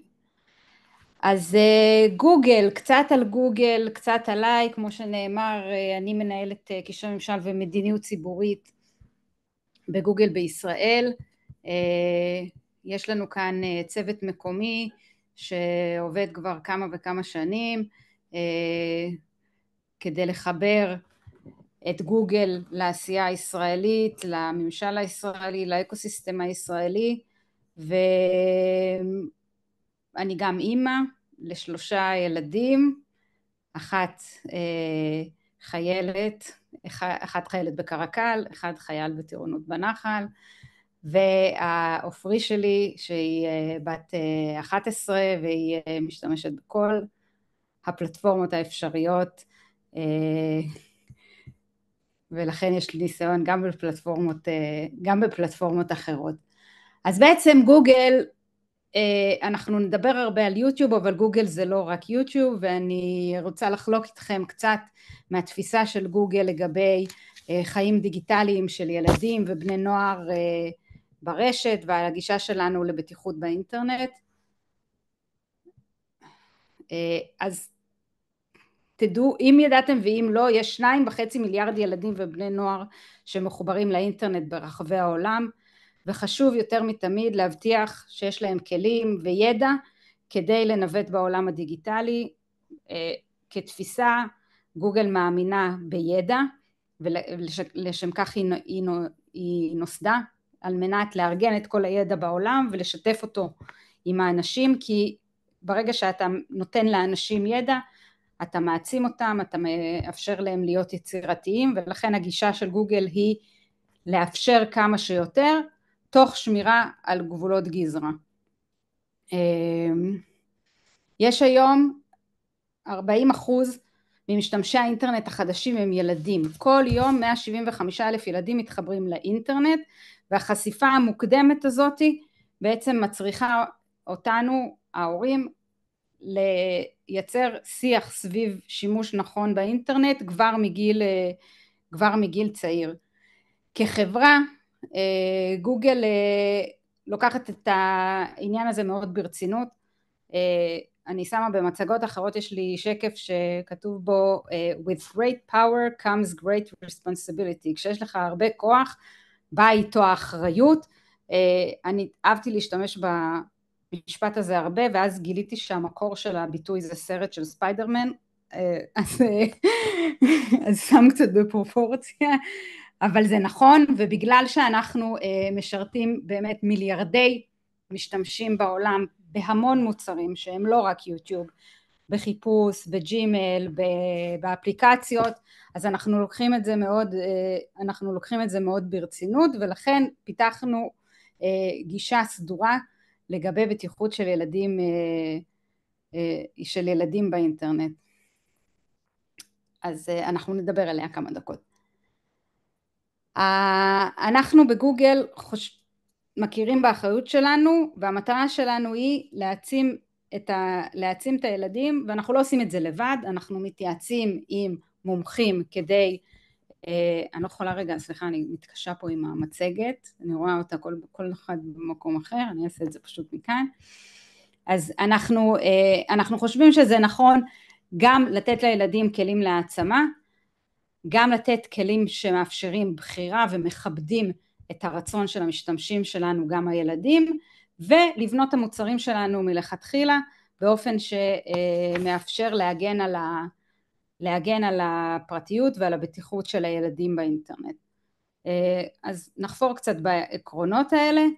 אם אנחנו רוצים להעצים את הילדים ובני הנוער שלנו כשהם משתמשים באינטרנט, אז אנחנו רוצים שהם יוכלו להשתמש באופן בטוח. אז אחד הכלים שפיתחנו זה יוטיוב קידס.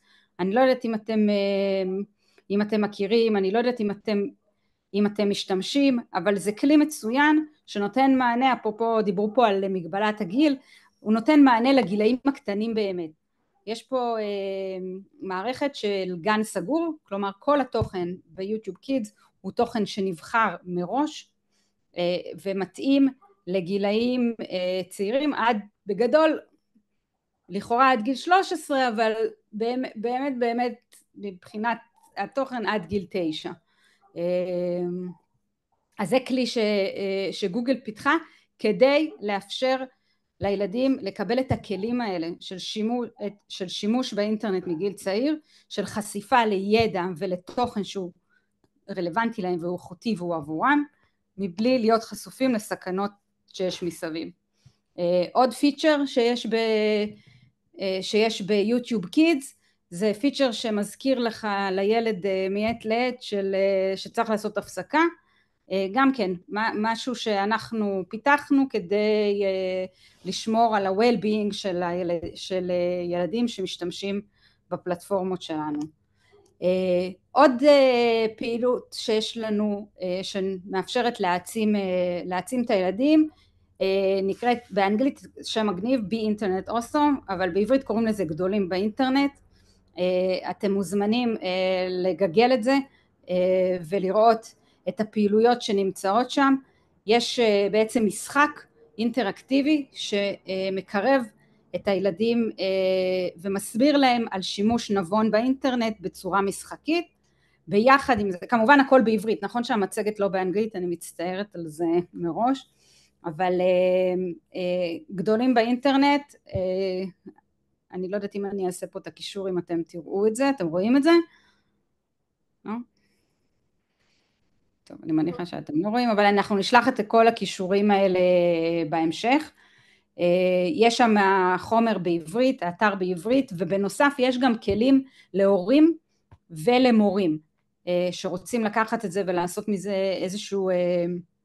איזושהי פעילות חינוכית בכיתה, או מערך שיעור, או סתם שיח בתוך המשפחה. באמת לפני שנתיים עשינו, או משהו כזה, עשינו שת"פ בנושא יחד עם 105 סביב חודש האינטרנט הבטוח, וחלקנו את הטיפים ואת הכלים בתזה הזאת של גדולים באינטרנט, שבאמת מתאימים לצעדים הראשונים של ילדים בעולם האינטרנט בכלל. עכשיו אי אפשר לדבר על בטיחות ברשת בלי לדבר על מילת הקסם החדשה, הבאזוורד, בינה מלאכותית ו-AI. כי גם היום כשהבינה המלאכותית, כל הילדים שלנו מכירים אותה ומשתמשים בכלים החינמיים שמוצעים, צריך להתחיל את השיח הזה של בטיחות גם בהקשר של בינה מלאכותית. ולכן אנחנו מציעים 5 טיפים לשיח עם ילדים סביב השימוש בכלי בינה מלאכותית.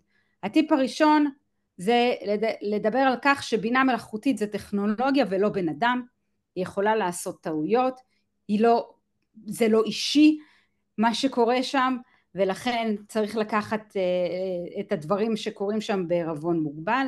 הטיפ השני זה שבינה מלאכותית זה כלי שהוא נועד לשפר יצירתיות, לשפר יעילות, הוא לא נועד להחליף את הבן אדם, הוא לא נועד להחליף את הילד, והוא לא נועד להחליף חשיבה ביקורתית.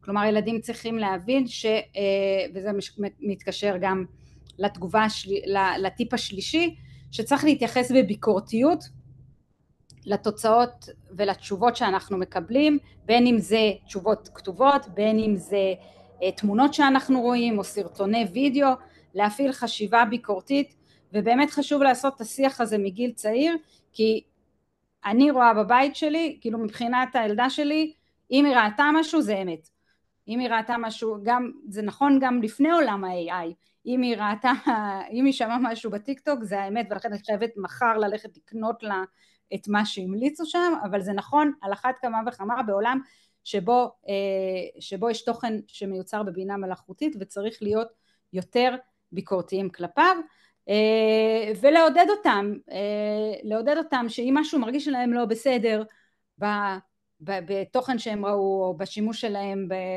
בג'מיני או בצ'אט GPT או באחד מהכלים האלו, לבדוק שוב, לבדוק בעוד מקומות, לשאול מבוגר, לשאול את גוגל, כדי לנסות לקבל עוד מידע. וכמובן הנושא של פרטיות, נושא שהוא לדעתי לא במודעות מספיק, לא של מבוגרים ובוודאי לא של ילדים. העלאת מידע אישי ופרטי לכלי פתוח וחינמי זה דבר לא נכון, זה דבר שיכול לחשוף את המידע הזה אחר כך, ולכן צריך להסביר את זה מראש לילדים וגם לפעמים לנו ההורים.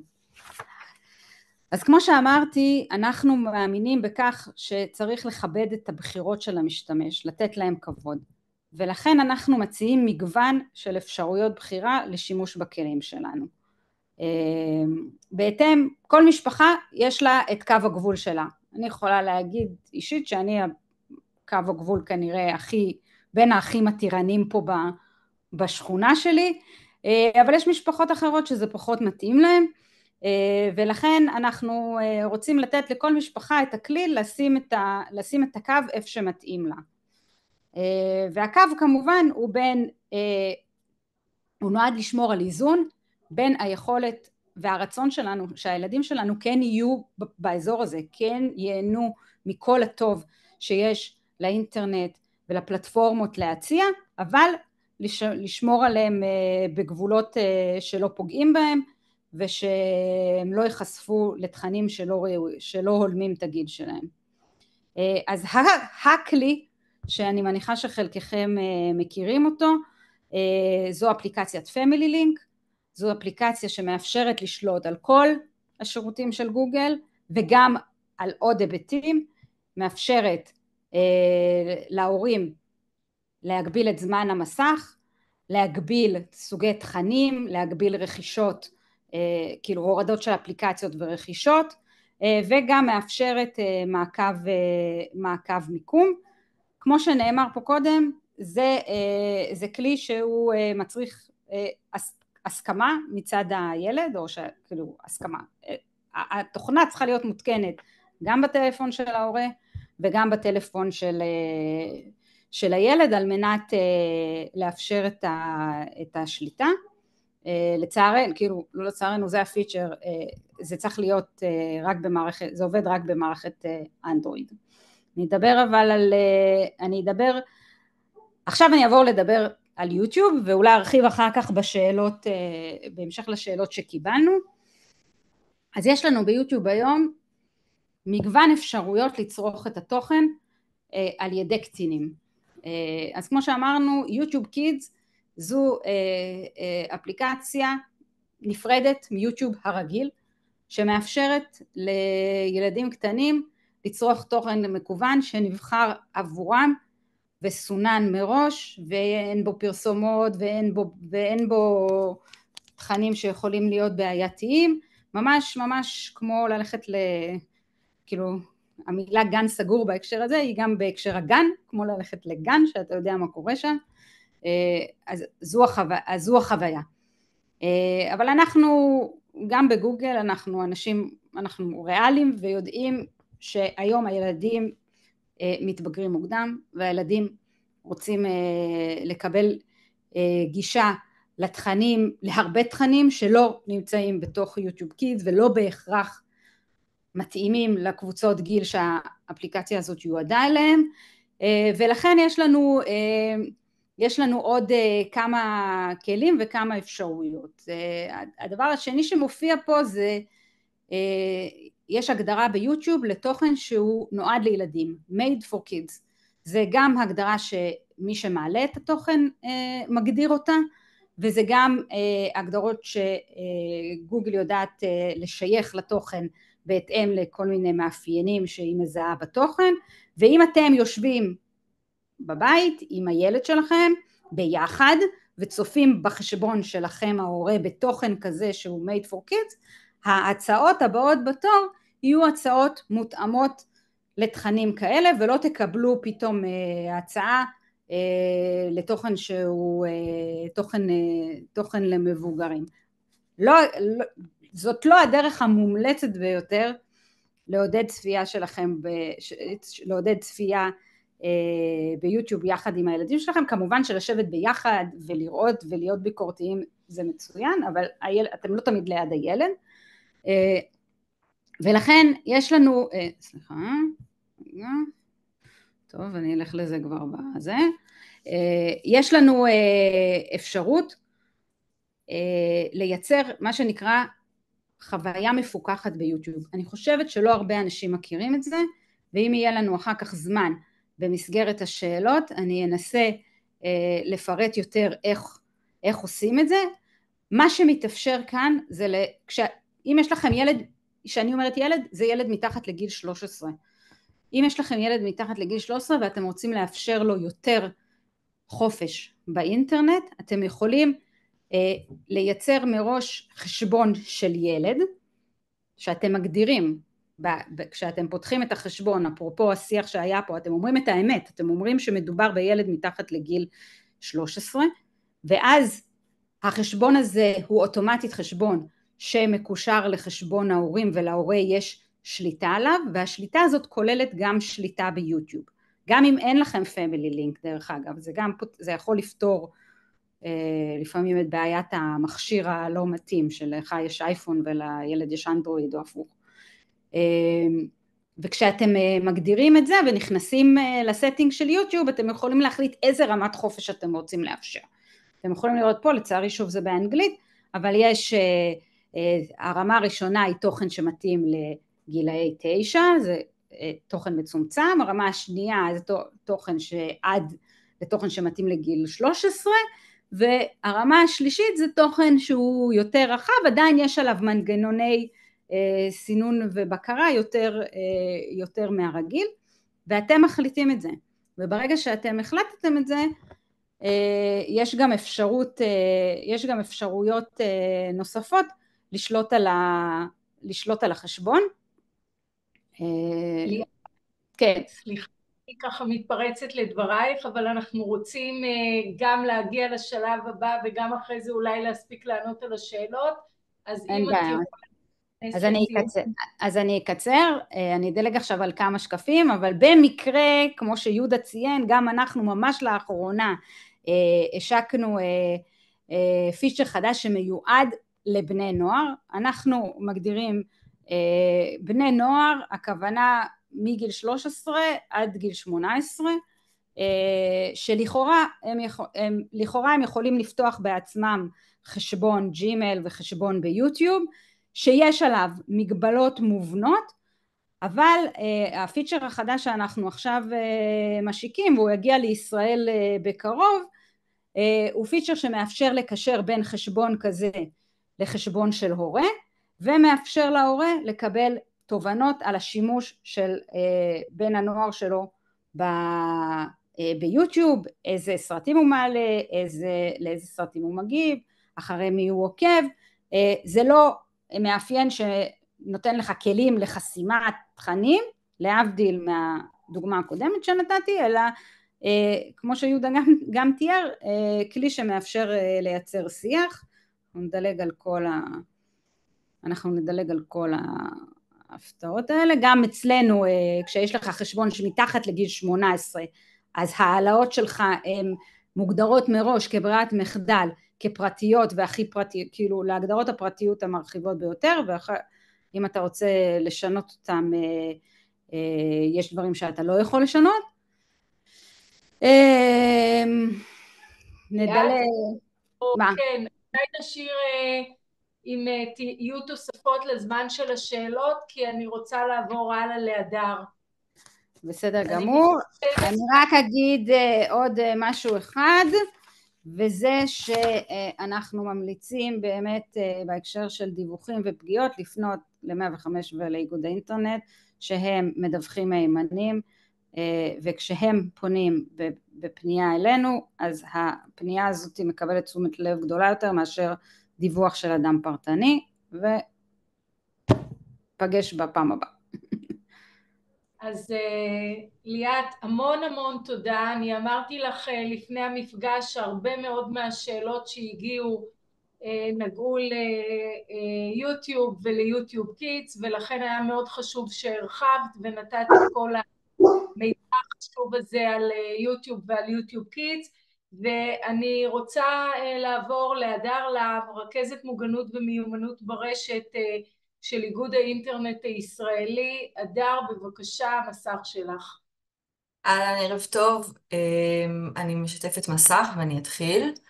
אז באמת כמו שנאווה הציגה, אני מנהלת תחום מוגנות ומיומנות ברשת באיגוד האינטרנט הישראלי. אני אגיד בקצרה מה אנחנו עושים באיגוד. זו למעשה עמותה שהמטרה שלה בין היתר זה לשמור ולספק אינטרנט בטוח ומוגן לכלל משתמשי האינטרנט. לצורך כך אנחנו פועלים בכמה מישורים, ואחד מהם זה באמת לצבור מידע, לאסוף מידע, מחקרים, סקרים, בשביל להצליח לתווך ולהנגיש את כל המידע הזה לציבור. אז אני גם מספר ככה במהלך איפה אפשר למצוא את כל המידע, אבל אנחנו נקפוץ ישר לנושא הראשון. בעצם כל החברים שלפניי דיברו בצורה מאוד מורחבת על איזה אפשרויות יש דרך הפלטפורמות שלהם לספק הגנה ומה החשיבות, וכולם אני חושבת נגעו בדבר הראשון, שזה בעצם התקשורת. זה הדבר הכי מהותי והראשוני, כשכל הזרים הטכנולוגיים הם חשובים מאוד, אבל כתוספת. אנחנו נדבר על זה ונראה איך אפשר לפשר בין הדברים. כשאנחנו מדברים באופן כללי על הרשת, אנחנו יודעים שיש המון דברים טובים והמון דברים יכולים גם לסכן. אם אנחנו מדברים על הרחבת הדעת, אז אפשר לרכוש מידע ולהגיע לקצוות שונים בעולם ולתקשר עם אנשים וללמוד מהם המון מידע. יחד עם זאת, אנחנו יכולים גם באותה נשימה להיחשף לתכנים אלימים ותכנים מיניים, לדוגמה. במסגרת השנתיים האחרונות אפשר לדבר גם על האם האינטרנט והרשתות החברתיות באופן ספציפי מספקות לנו דמוקרטיה במיטבה, כלומר מצד אחד אנחנו יכולים להתבטא בחופשיות, וילדים יכולים ללמוד ולדבר עם אנשים אחרים ולהגיב, וללמוד גם על שיח מכבד. לעומת זאת אפשר גם להיחשף לתוכן מסית וגם לשיח קצת פחות מכבד. אנחנו מכירים את כל התופעה של בריוני המקלדת וכדומה. קהילות שיש לנו ברשתות החברתיות יכולות לספק לנו תמיכה וחברויות שילדים מרגישים בהם בנוח, יכולים למצוא את עצמם, יכולים באמת למצוא תמיכה להמון בעיות שונות ומשונות שהם נתקלים בהם בחיים הנורמטיביים שלהם, ולמצוא לזה פרטנרים גם בצד השני. בו בזמן אנחנו יכולים גם לחוות משם ניצול, הדרה ובריונות ועוד ועוד ועוד. אז איך אנחנו מתמודדים עם זה? כששוב, כמו שאמרנו, הדגש העיקרי זה שיח. אבל עד כמה אנחנו באמת מדברים עם הילדים שלנו? אני בטוחה שכל ההורים, כמו שלירון אמרה בהתחלה, אנחנו צריכים, זה כמו ללמד את הילד לחצות כביש, אנחנו לא נחצה איתם לעד את הכביש, לא ניתן להם יד לעד, אנחנו פשוט צריכים ללמד אותם איך לעשות את זה. מבחינת סקר שלנו, שאנחנו ערכנו, אפשר לראות את ההבדל בין איך הילדים תופסים את כמה ההורים באמת משוחחים איתם, לעומת כמה ההורים מרגישים שהם משוחחים. אז אנחנו רואים שכשילדים נשאלו על באיזה תדירות ההורים שלך משוחחים איתך על השימוש בסכנות ברשת החברתית, 27% מהילדים אמרו שלעיתים רחוקות מאוד. לעומת זאת, הורים אמרו, רק 11% מהם אמרו שזה קורה לעיתים רחוקות. מרבית ההורים אמרו, 43.4% מההורים אמרו שלעיתים קרובות אנחנו משוחחים עם הילדים. לעומת זאת, רק 23% מהילדים הרגישו ככה.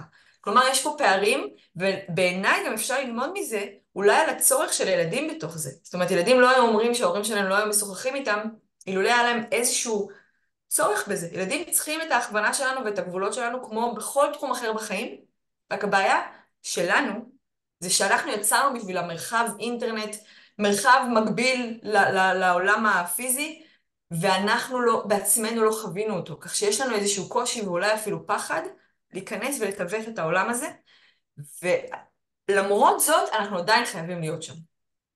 אז איך לעשות את זה, איך באמת לדבר עם ילדים? אני אגיד כבר שאני גם אשלח בסוף חומרים יותר מפרטים, אבל זה ככה בנקודות, להתעניין ולשתף, קודם כל ללמוד מהם. יש המון הורים שאני שומעת שפוחדים מזה שהם לא מכירים את כל המרחבים הטכנולוגיים שהילדים שלהם נוכחים בהם. ברור, זה התפקיד שלנו, אנחנו אמורים לא להבין ולהיות בפיגור מאחוריהם, כמובן אני אומרת את זה בהומור, אבל הם תמיד יובילו עלינו, הם תמיד ידעו יותר ויהיו יותר טכנולוגיים, כי ככה העולם עובד וזה בסדר, אנחנו לא אמורים להתחרות בהם, אנחנו לא אמורים לדעת יותר, כי אנחנו לא מבלים את רוב הזמן שלנו במשחקים, לפחות רובנו, ולכן המטרה שלנו היא לאו דווקא להכיר יותר טוב מהם את המרחבים שבהם הם משתמשים, אלא לדבר איתם, ללמוד מהם, לפתח שיחה, לסלול מסלול פתוח, כאילו דרך פתוחה לשיחה איתם, בדיוק על הנושאים האלה, אז להתעניין בהרגלי השימוש שלהם, מה הם עושים, האם הם מעלים תמונות, האם הם מגיבים לאנשים, איך החברים שלהם משתמשים לרוב ברשתות החברתיות, ולשתף אפילו בחוויות שלנו, מה אני עושה, מה הייתי עושה פעם, וואי, שמעתי על זה וזה, קראתי את הכתבה הזאת והזאת, להתחיל פשוט לשתף אותם. זה לא חייבים להתחיל מהנושאים הכי מלחיצים והכי מפחידים, אבל פשוט להתחיל. כי ברגע שאנחנו נתחיל ואנחנו ניזום שיחות תכופות, לא פעם בחודשיים, ברמה, אם אפשר יומיומית, אם זה לא ריאלי יומיומי, אז עדיף שיהיה כמה פעמים בשבוע. שהילדים, יהיה להם בתודעה שההורים מדברים על זה, ושלילדים אחר כך, אם קורה משהו, לא תהיה בעיה לבוא אלינו. אנחנו רוצים שאנחנו נהיה הכתובת הראשונה שלנו, ואנחנו יודעים ממחקרים, אנחנו ממש לא הכתובת הראשונה של הילדים, לצערנו הרב, הוא בערך מקום רביעי. לא להתנגד ולהשתלב. הם ירצו כל הזמן אפליקציות ולהוציא כספים ולקנות עוד דברים, ותמיד הם יחתרו לעוד. המטרה שלנו היא למעשה לדבר איתם בגובה העיניים, באופן מותאם. אני רואה שיש לי פה טעות קצת מלחיצה, אבל הכוונה היא באופן מותאם לרמת הבגרות שלהם, על הסכנות. למשל, אני יכולה לספר לכם, יש לי בן 8, כמובן שמגיל 0 אני פותחת לו מצגות ומטפטפת לו את המידע, אבל שוב באופן מותאם. אז אני יכולה לדבר איתו על כל התכנים, אבל בצורה מאוד מאוד מעודנת, ומותאמת גם לרמת הבגרות ויכולת ההבנה שלו.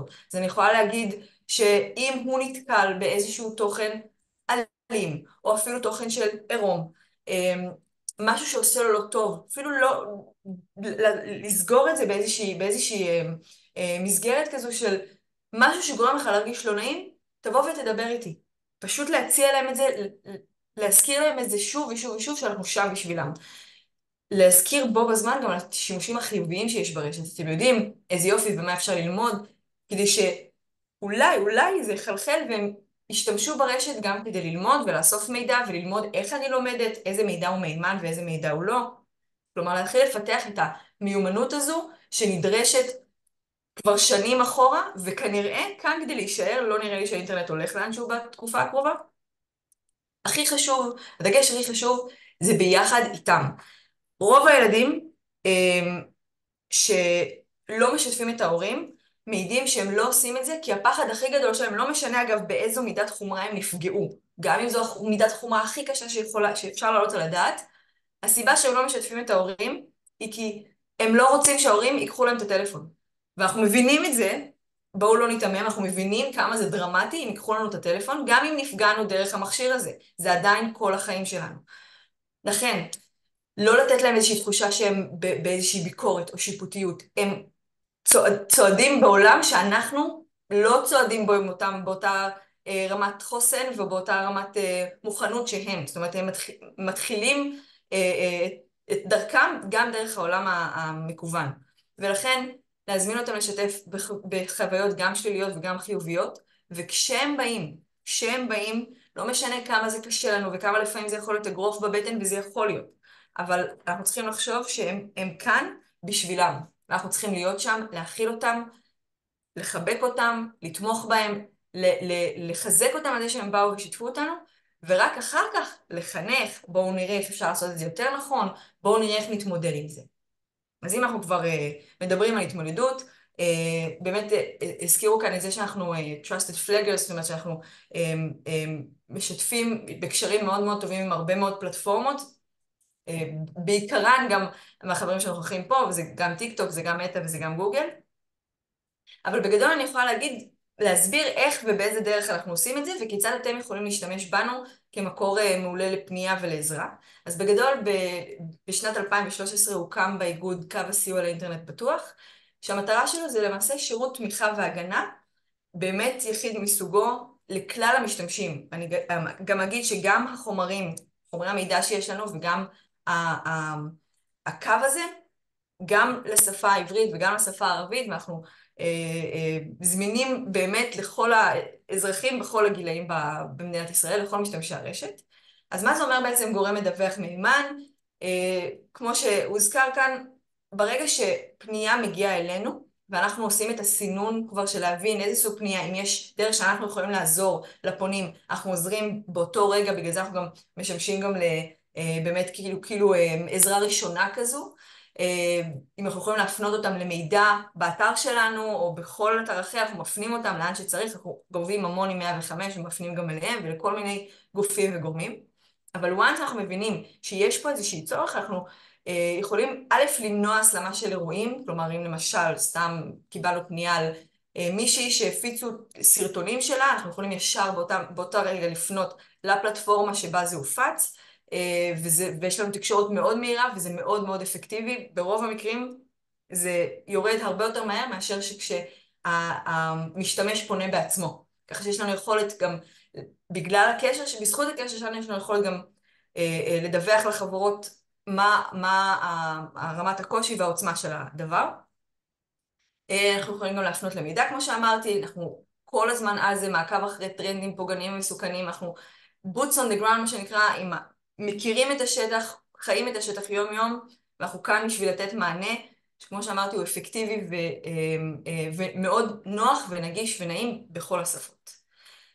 יש לנו כאן, שמתי קישורים, אפשר לסרוק, וגם אני אשלח לכם איזה מחר במייל המשותף, אבל אם תרצו עכשיו, גם את הקישור לקו הסיוע, מאוד פשוט, אם אין לכם את זה, פשוט רושמים קו הסיוע לאינטרנט בטוח בגוגל, וזה כנראה התוצאה הראשונה.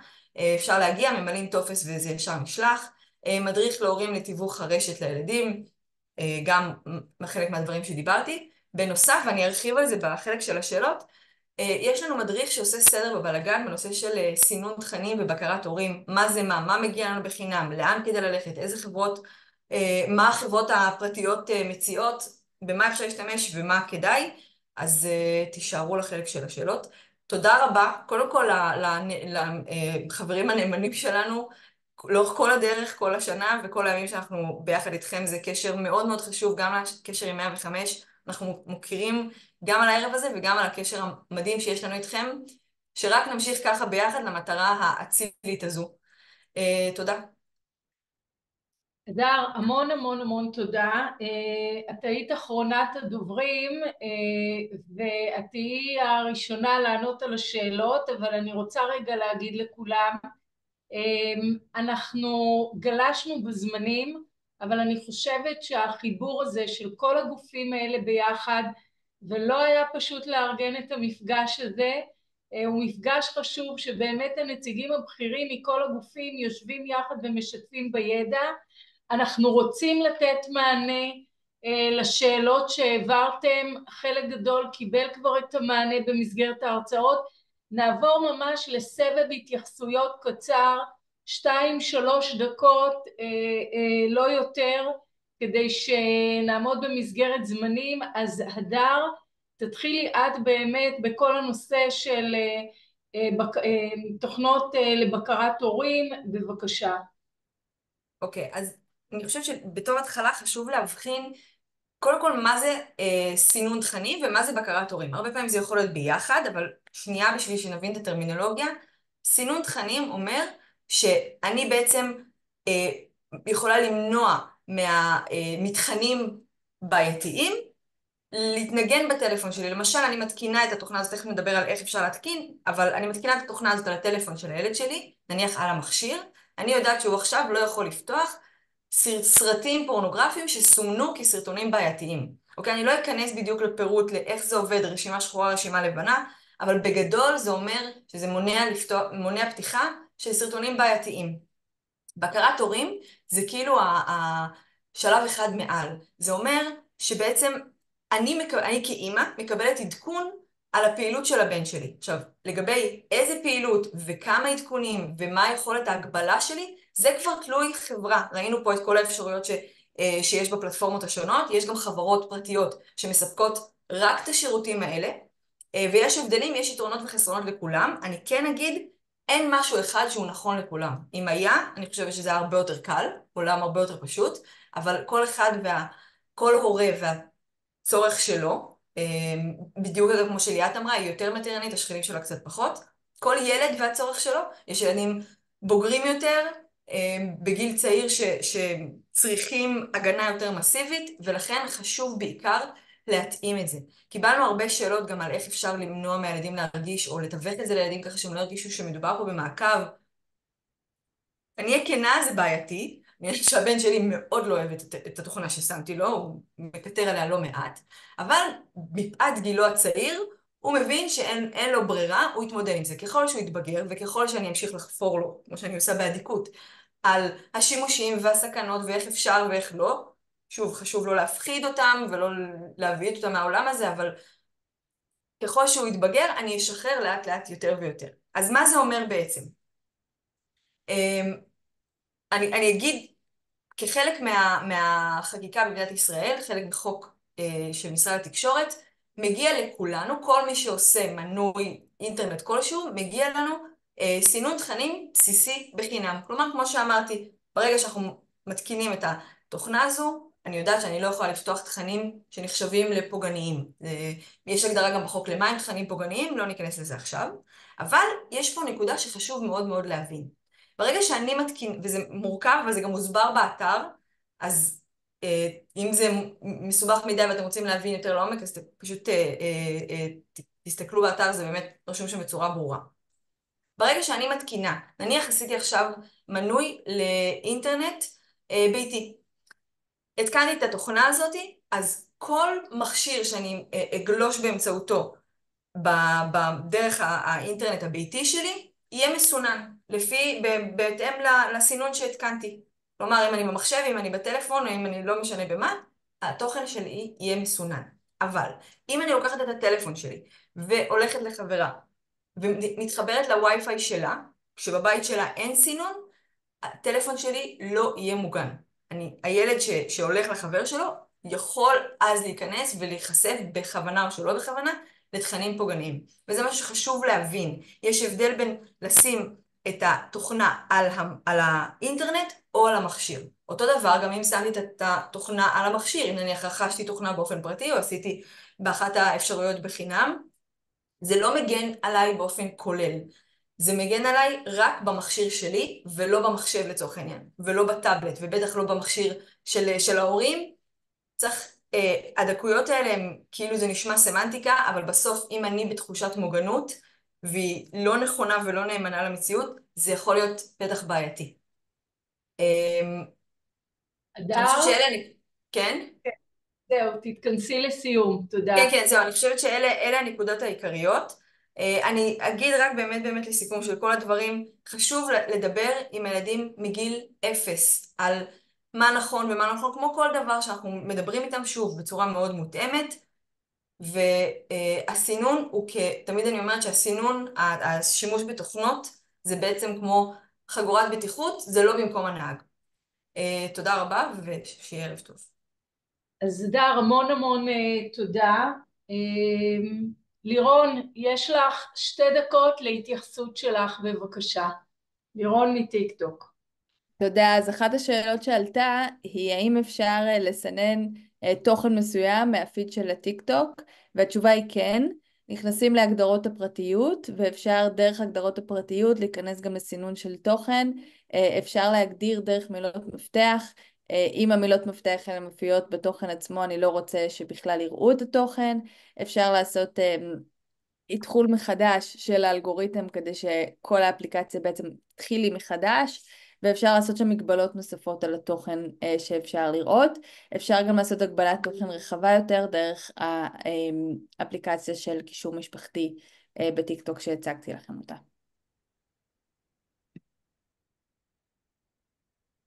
אוקיי, אז עמדת בזמנים, תודה רבה. ונעבור לליאת. ליאת מגוגל, בבקשה. 2 דקות להתייחסות שלך לשאלות שרלוונטיות. אז אין בעיה, אני אמרתי את רוב הדברים במצגת, אני רק רוצה להראות לכם את הקישור שאני אשתף איתכם, כמה קישורים שאני אשתף איתכם, אז אני אשתף רגע את כל החלון, שתוכלו לראות אחר כך וליישם. אז ככה, קודם כל יש לנו, אני אשלח קישור לכל מרכז הבטיחות של גוגל, יש בו חלקים רבים נוספים, כמו שאתם יכולים לראות למעלה, שלא קשורים דווקא לילדים ומשפחה, אבל יש בו חלק שלם שמדבר על בטיחות המשפחה באינטרנט, ויש בו הסברים.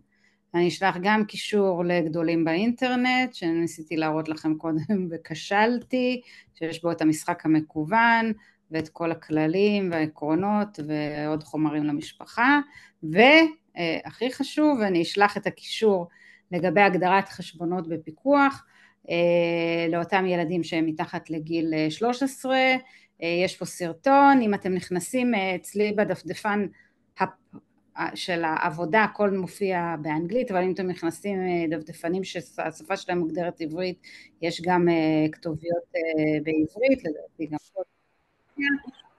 ויש פה הרבה בצד, הרבה מידע, ממש איך עושים את זה, מהשלב של להגדיר את החשבון, לקשר אותו להורה, ללכת ליוטיוב ולהגדיר בתוך היוטיוב את הדברים שאתם רוצים, כולל חסימה של ערוצים ספציפיים. מי שמאפשר לילדים שלו לגלוש בחשבון הרגיל שלו, בחשבונות הרגילים של בגירים אין מגבלות ואין כלים, ולכן צריך לעשות את התהליך הזה של להגדיר את החשבון כחשבון של ילד, וגם אם אתם רוצים על ילד, כאילו להחליט על ילד מעל גיל 13 אתם כמובן יכולים, אבל אתם חייבים להגדיר מראש את החשבון כחשבון של קטין מתחת לגיל 13. ליאת, תודה רבה.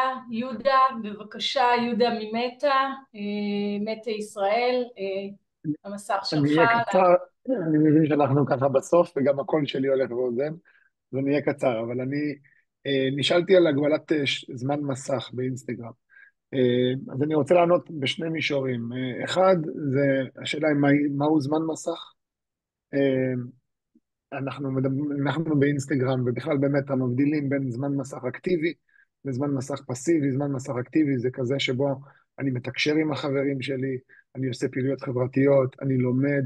אז זמן מסך כזה הוא אמנם זמן מסך, אבל בחיים הדיגיטליים של היום הוא פעילות לכל דבר, והוא פעילות מפתחת וחיובית, ואנחנו רואים בזה כדבר חיובי. לעומת זאת, זמן מסך פסיבי הוא אתגר, כי אנחנו יכולים בקלות, גם אנחנו מרגישים את זה וגם בני הנוער שלנו, להישאב לדברים, ולכן בעולמות האלה, אז באינסטגרם כמובן יש כלים לניהול זמן, גם בכלי הבקרה ההורית שהזכרתי, אבל יותר מזה, אנחנו נותנים איזה שהם נדנודים, שנקראים take a break, קחו הפסקה, בזמן השימוש באינסטגרם, לעתים קרובות יותר בחשבונות של צעירים, ולעתים פחות תכופות בחשבונות של בגירים, שבהם אנחנו אומרים, אנחנו מזהים גלילה פסיבית יחסית, ואז אנחנו אומרים, אולי הגיע הזמן לקחת הפסקה ולעשות משהו משמעותי יותר. לא בהכרח לצאת מהמסך, אבל לעשות משהו משמעותי יותר, שהוא לא בהכרח צפייה שרודפת סרטון אחרי סרטון. אז זאת התשובה לגבי הגבלה של זמן מסך, וההבדלה בין זמן מסך פסיבי לאקטיבי. אוקיי, אז המון תודה. תודה לכולכם שוב, אנחנו לקראת סיום. אני אתייחס ממש בקצרה לשתי סוגיות שהיו רלוונטיות ל-105. אחת השאלות הייתה, האם פנייה ל-105 יכולה להישאר אנונימית? אני אגיד שהפניות ל-105 באופן עקרוני הן לא פניות אנונימיות, מפני שאם אנחנו מקבלים פנייה על אירוע שיש בו סכנת חיים, חשש של חיי אדם, משטרת ישראל, יחידה 105, להב 433, צריכים לעשות את כל מה שניתן על מנת לאתר את הילד או הילדה שיש סכנה לחייהם, להגיע אליהם על מנת להציל את חייהם. כל פנייה אלינו מטופלת ברגישות, בדיסקרטיות, בהבנה שאם האירוע קשה לילד והוא משתף אותנו בפגיעה שהוא חווה, הוא מקבל את כל המעטפת הרגישה ואת כל ההבנה לשוחח איתו, להסביר לו, ככל שצריך, כמובן בתיאום, בהבנה, מערבים את ההורים, ההורים הם האפוטרופסים של הילד, אבל אם אנחנו נזהה, טובת הילד היא תמיד במרכז, אם אנחנו נזהה שיש אירוע שצריך לטפל בו ברגישות, ובשלב הראשון לא לערב את ההורים, או שאם חלילה ההורים הם אלה שפוגעים בילד, אז יש את כל הטיפול בצורה מסודרת, אבל כאמירה, הפניות ל-105 הן לא פניות אנונימיות בשל הדברים שציינתי. שאלה נוספת נגעה לתכנים הקשים, איך למנוע מהילדים להיחשף לתכנים קשים, במיוחד בתקופה הזאת, שזו תקופת מלחמה, ורק לפני כשבוע הוצאנו אזהרה לציבור בנוגע ההודעות שהיו על פרסום הסרטון מהמנהרה שבה נרצחו החטופים ב7 באוקטובר, והטיפים שלנו בהקשר הזה זה לשוחח עם הילדים, לקיים איתם שיח פתוח על מנת שימנעו מצפייה בתכנים לא הולמים וקשים, להסביר להם שזה תוכן שעלול להזיק להם ולפגוע בהם, לעצור ולא לצפות, גם אם הם מתוך סקרנות התחילו לצפות, ללמד אותם שאפשר לעצור, לא חייבים להמשיך לצפות, ולא צריך להמשיך הלאה, בטח לא לשתף ולא להעביר הלאה, להגיד להם, ללמד אותם להגיד לא, אם הם נתונים ללחץ חברתי שהילדים, החברים אומרים להם לצפות בסרטון, יש מסביב ממש לחץ של צפייה בכישורים כאלה ואחרים, לתת להם את הכלים לעמוד מול הלחץ הזה ולהגיד לא, כמובן לעצור את שרשרת ההפצה, לא להעביר הלאה, ותמיד לשמור על שיח מכבד ורגוע. חשוב שהילדים ירגישו בנוח לשתף אתכם בכל פגיעה, והם צריכים לדעת שאתם לא תכעסו עליהם ושאתם תכילו את האירוע ותסייעו להם. זהו, ואני שוב רוצה להודות לכל מי שנשאר איתנו עד עכשיו, ולסיים באמת ממש בתפילה לשובם במהרה ובשלום של כל החטופים, החלמה מהירה לכל חיילי צה"ל הפצועים, ערב טוב ובטוח לכולנו, ושנדע רק ימים טובים. תודה לכולכם שהייתם איתנו.